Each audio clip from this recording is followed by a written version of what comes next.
আদালতের রায়ে চলে গিয়েছে চাকরি। অনিশ্চিত ভবিষ্যতের মুখে দাঁড়িয়ে এখন পড়ুয়ারা কোথায় যাবেন, কি করবেন কিছুই বুঝে উঠতে পারছেন না।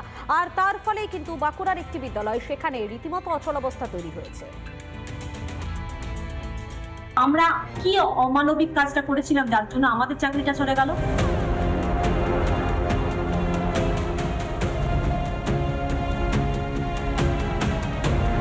ইউনিট টেস্ট চলছে স্কুলে, তার মাঝে শিক্ষক সংকট। সুপ্রিম নির্দেশে চাকরি গিয়েছে প্রধান শিক্ষিকা সহ দুজনে। ফলে বাঁকুড়ার জয়পুরের বৈতল বালিকা উচ্চ বিদ্যালয় এখন স্থায়ী শিক্ষকের আকাল। চাকরি হারানো প্রধান শিক্ষিকার দাবি, কর্তব্যবোধের কারণে এখন স্কুলে আসছেন তিনি। আমি দায়িত্বে থাকার জন্য আমাকে আসতে হচ্ছে, কষ্ট করে হলেও আসতে হচ্ছে। মানসিকভাবে ভেঙে আমিও পড়েছি, কিন্তু সেটা প্রকাশ করার জায়গায় এই মুহূর্তে নেই। স্কুলে পরীক্ষা চলছে, সরকার মানবিক না হলেও আমাদেরকে মানবিক হতে হবে। স্কুলে অভূতপূর্ব পরিস্থিতি, হাল ধরছেন অতিথি শিক্ষকরাই। স্কুলকে নিজেদের ঘরের মতো, নিজেদের বাড়ির ছেলে মেয়ের মতো তারা ভালোবাসে। তখন না আমাদের স্কুলে কোনো রিক্রুটমেন্ট হচ্ছে না, আমাদের স্কুলটা ধরে রাখতে হবে। শিক্ষক হিসাবে তো আমরা চেষ্টা করবো যতখানি আমরা ছাত্রদের কাজে লাগাতে পারি। কিন্তু কতদিন চলবে এইভাবে?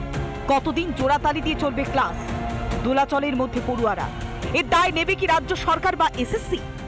বর্তমানে 270 জন ছাত্রী রয়েছে এই স্কুলে এবং ইউনিট টেস্ট পরীক্ষা চলছে। কোনো স্থায়ী শিক্ষিকা নেই, বর্তমানে অস্থায়ী শিক্ষিকা দিয়ে চলছে স্কুল। বাঁকুড়া জয়পুর থেকে মৃন্ময় পান, রিপাবলিক বাংলা।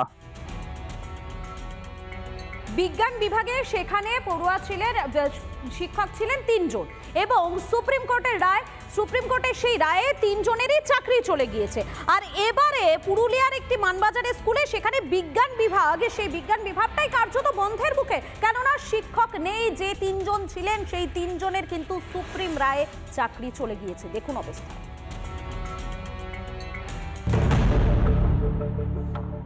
প্রান্তিক জেলা পুরুলিয়া, এখানকার মানবাজারের গোপালনগর আশুতোষ উচ্চ মাধ্যমিক বিদ্যালয়। এই স্কুলে খাতায় কলমে শিক্ষক থাকার কথা 40 জন, ছিলেন 26 জন। সদ্য সুপ্রিম কোর্টের রায়ে চাকরি গিয়েছে স্কুলের 5 শিক্ষক ও 2 অশিক্ষক কর্মীর। এতেই শিক্ষক সংখ্যা কমে হয়েছে 21। ব্যাপক সমস্যায় স্কুল কর্তৃপক্ষ।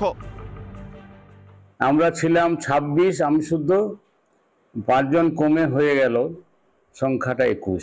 সায়েন্স আর্টস সমন্বিত উচ্চ মাধ্যমিক স্তরের স্কুল, সেই স্কুল চালাতে গিয়ে বহুবিধ সমস্যার সম্মুখীন হচ্ছি। সবচেয়ে বেশি মাথা ব্যথার কারণ হয়ে দাঁড়িয়েছে বিজ্ঞান বিভাগ। চাকরি নেই বিজ্ঞান বিভাগের 3 শিক্ষকের। গোদের ওপর বিষ ফোড়া আরও একটি বিষয়, চাকরি গিয়েছে বিজ্ঞান বিভাগের 1 অশিক্ষক কর্মীরও। এই অবস্থায় বিজ্ঞান বিভাগটাই লাটে ওঠার জোগাড়। 5 জন শিক্ষকের মধ্যে 3 জন সায়েন্সের, তাহলে আমাদের স্কুল তো সায়েন্স বন্ধ, ফিজিক্স কেমিস্ট্রি ম্যাথমেটিক্স তিনটেই যদি চলে যেতে সায়েন্স চলবে কি করে? কেন শাসকের দুর্নীতির মাসুল গুনতে হবে পড়ুয়াদের? কেন ছাত্রছাত্রীদের ভবিষ্যৎ নিয়ে ছিনিমিনি খেলা চলবে? অভিভাবকদের দাবি অবিলম্বে ব্যবস্থা নিক সরকার। পড়াশোনার দিকটা পিছিয়ে যাবে আমাদের বিজ্ঞান বিভাগে যে ছাত্রছাত্রী, তাহলে অভিভাবক হিসাবে আমার ওইটা একটা বক্তব্য, এখানে শিক্ষক দরকার। এভাবেই যদি পুরুলিয়ার মতো প্রান্তিক এলাকায় বিজ্ঞান বিভাগ বন্ধ হয় বিদ্যালয়গুলিতে, তাহলে বিজ্ঞান মনস্কতা কিভাবে আসবে ছাত্রছাত্রীদের মনে? পুরুলিয়ার গোপালনগর আশুতোষ উচ্চ বিদ্যালয় থেকে অরবিন্দ মাহাতোর রিপোর্ট, রিপাবলিক বাংলা। নানা ধরনের কন্টেন্ট দেখার জন্য লাইক করুন, শেয়ার করুন আমাদের ফেসবুক পেজ, সাবস্ক্রাইব করুন আমাদের ইউটিউব চ্যানেল। পাশাপাশি অন্যান্য ব্রেকিং নিউজের জন্য অবশ্যই চোখ রাখুন রিপাবলিক বাংলায়।